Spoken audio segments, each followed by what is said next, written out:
CM ಆಗಿ ಅಧಿಕಾರಕ್ಕೇರಿದ ಮೊದಲ ದಿನವೇ ಡಿಕೆ ಶಿವಕುಮಾರ್ ಆಡಳಿತ ಯಂತ್ರಕ್ಕೆ ಚುರುಕು ಮುಟ್ಟಿಸಲು ಮುಂದಾಗಿದ್ದಾರೆ. ಕೇವಲ ಮಾತಿಗಷ್ಟೇ ಸೀಮಿತವಾಗದೆ ಆಡಳಿತಾತ್ಮಕವಾಗಿ ದೊಡ್ಡ ಹೆಜ್ಜೆಯನ್ನೇ ಇಟ್ಟಿದ್ದಾರೆ. ಅಧಿಕಾರಿಗಳಿಗೆ 15 ದಿನಗಳ ಗಡುವು ನೀಡುವ ಮೂಲಕ ಹೊಸ ಸರ್ಕಾರದ ವೇಗಕ್ಕೆ ಹೊಂದಿಕೊಳ್ಳುವಂತೆ ಸೂಚಿಸಿದ್ದಾರೆ. ಈ ಕುರಿತ ಒಂದು ರಿಪೋರ್ಟ್ ಇಲ್ಲಿದೆ ನೋಡಿ. ನನಗೆ ಇತಿಹಾಸ ಓದುವುದಕ್ಕಿಂತ ಇತಿಹಾಸ ನಿರ್ಮಿಸುವುದು ಇಷ್ಟ. ಸಿಎಂ ಆಗಿ ಮೊದಲ ದಿನವೇ ಡಿಕೆಶಿ ಅಧಿಕಾರಿಗಳಿಗೆ ವಾರ್ನಿಂಗ್. ಭ್ರಷ್ಟಾಚಾರಕ್ಕೆ ಮುಕ್ತಿ, ರೌಡಿಗಳ ಹೆಡೆಮುರಿ ಕಟ್ಟಲು ಸೂಚನೆ.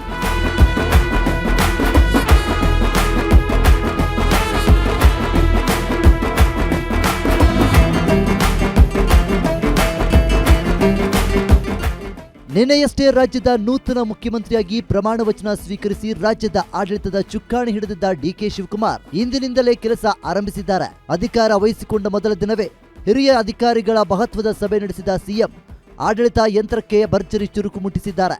ಸರ್ಕಾರದ ಸುಗಮ ಆಡಳಿತಕ್ಕೆ ಅಧಿಕಾರಿಗಳೇ ಬೆನ್ನೆಲುಬು ಎಂದಿರುವ ಡಿಕೆಶಿ ಸಾರ್ವಜನಿಕರ ಕಷ್ಟಗಳಿಗೆ ತಕ್ಷಣ ಸ್ಪಂದಿಸಿ ಜನಕಲ್ಯಾಣ ಯೋಜನೆಗಳನ್ನು ಸಮರ್ಥವಾಗಿ ಜನರಿಗೆ ತಲುಪಿಸುವಂತೆ ಸೂಚಿಸಿದ್ದಾರೆ. ತಮಗೆ ಇತಿಹಾಸ ಓದುವುದಕ್ಕಿಂತ ಇತಿಹಾಸ ನಿರ್ಮಿಸುವುದು ಇಷ್ಟ ಎಂದು ಅಧಿಕಾರಿಗಳಿಗೆ ದಕ್ಷತೆಯ ಪಾಠ ಮಾಡಿದ್ದಾರೆ. ಯಾವುದೇ ಜಾತಿ, ಧರ್ಮ ಹಾಗೂ ಒತ್ತಡಕ್ಕೆ ಮಣಿಯದೆ ಸಾರ್ವಜನಿಕರ ಪರವಾಗಿ ಕೆಲಸ ಮಾಡುವಂತೆ ಅಧಿಕಾರಿಗಳಿಗೆ ಮುಕ್ತ ಸ್ವಾತಂತ್ರ್ಯ ನೀಡಿದ್ದಾರೆ. ಮುಂದಿನ 15 ದಿನಗಳಲ್ಲಿ ಎಲ್ಲಾ ಇಲಾಖೆಗಳು ತಮ್ಮ ಆಕ್ಷನ್ ಪ್ಲಾನ್ ಸಲ್ಲಿಸಬೇಕು ಎಂದು ಗಡುವು ವಿಧಿಸಿದ್ದಾರೆ. ಇದೇ ವೇಳೆ ಸಾರ್ವಜನಿಕರ ಕುಂದುಕೊರತೆ ಆಲಿಸಲು ಹೊಸ ಇಲಾಖೆ ಸೃಷ್ಟಿಸಿ ಸಚಿವರೊಬ್ಬರನ್ನು ನೇಮಿಸುವುದಾಗಿ ಸಿಎಂ ಘೋಷಿಸಿದ್ದಾರೆ.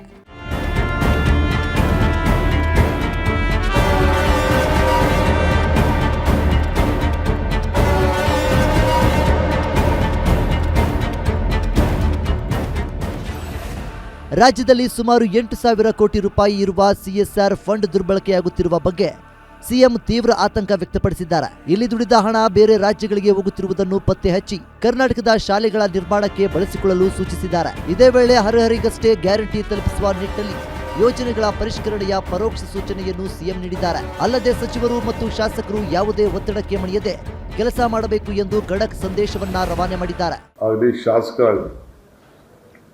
ಇಲ್ಲ ನಮ್ಮ ಸ್ಟಾಫ್ ಆಗಲಿ, ಮತ್ತೆ ಹೇಳ್ತಾ ಇದ್ದೀನಿ, ನಾನು ಯಾವ ಪ್ರೆಷರ್ಗೂ ನೀವು ಹೀಳಾಗಬಾರ್ದು. ಕಾನೂನು ಚೌಕಟ್ಟಿನಲ್ಲಿ ಇದ್ರೆ ಮಾತ್ರ ಮಾಡಬೇಕು. ಅದಕ್ಕೆ ಎಲ್ಲದಕ್ಕೂ ಕೂಡ ಸೊಲ್ಯೂಷನ್ ಇರ್ತದೆ. ಆ ನಿಟ್ಟಿನಲ್ಲಿ ಜನರ ಸೇವೆಯನ್ನು ಮಾಡಬೇಕು ಅಂಥೇಳಿ. ಏಕೆಂದರೆ ಯಾವ ಇದಕ್ಕೂ ನಮ್ಮ ಮಂತ್ರಿಗಳು ಕೆಲವೆಲ್ಲ ಹೊಸಬರು ಇರ್ಬೋದು, ಒಳಗರು ಇರ್ಬೋದು, ಯಾವುದೋ ಒತ್ತಡದ ಮೇಲೆ ಸೈನ್ ಹಾಕ್ಸೋಕ್ಕೆ ಪ್ರಯತ್ನ ಮಾಡ್ಬೋದು. ನೀವು ಯಾವ ಕಾರಣಕ್ಕೂ ಹೀಳಾಗಬಾರ್ದು ಔಟ್ ಆಫ್ ದಿ ಸಿಸ್ಟಮ್ ಅಂತ ಹೇಳಿ ಅವ್ರಿಗೆ ಹೇಳಿದ್ದೀನಿ. Free, fair, corruption free government ಕೊಡಬೇಕು. ಅದಕ್ಕೆ ನಿಮ್ಮೆಲ್ಲರ ಸಹಕಾರ ಬೇಕು ಅಂತ ಹೇಳಿ ಅವರಿಗೆ ಮಾರ್ಗಸೂಚಿಯನ್ನು ಕೂಡ ಕೊಟ್ಟಿದ್ದೇವೆ. ಒಟ್ಟಾರೆಯಾಗಿ ಹೇಳುವುದಾದರೆ ಮೊದಲ ದಿನವೇ ಸಿಎಂ ಡಿಕೆ ಶಿವಕುಮಾರ್ ಆಡಳಿತದ ದಿಕ್ಕನ್ನು ಸ್ಪಷ್ಟಪಡಿಸಿದ್ದಾರೆ. ಗ್ಯಾರಂಟಿ ಯೋಜನೆಗಳ ದುರ್ಬಳಕೆ ತಡೆದು ಅರ್ಹರಿಗೆ ತಲುಪಿಸುವುದು, ಸಿಎಸ್ಆರ್ ಹಣವನ್ನು ಹಳ್ಳಿಗಳ ಶಾಲಾ ಅಭಿವೃದ್ಧಿಗೆ ಬಳಸುವುದು ಹಾಗೂ ರಾಜ್ಯದಲ್ಲಿ ರೌಡಿಸಂ ಮತ್ತು ಮಾದಕ ದಂಧೆಗೆ ಬ್ರೇಕ್ ಹಾಕುವುದು ಮೊದಲ ಆದ್ಯತೆಯಾಗಿದೆ.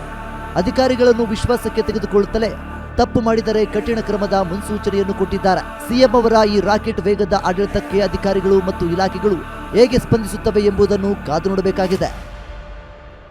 Durgesh Nayak, political bureau, guarantee news, Bengaluru.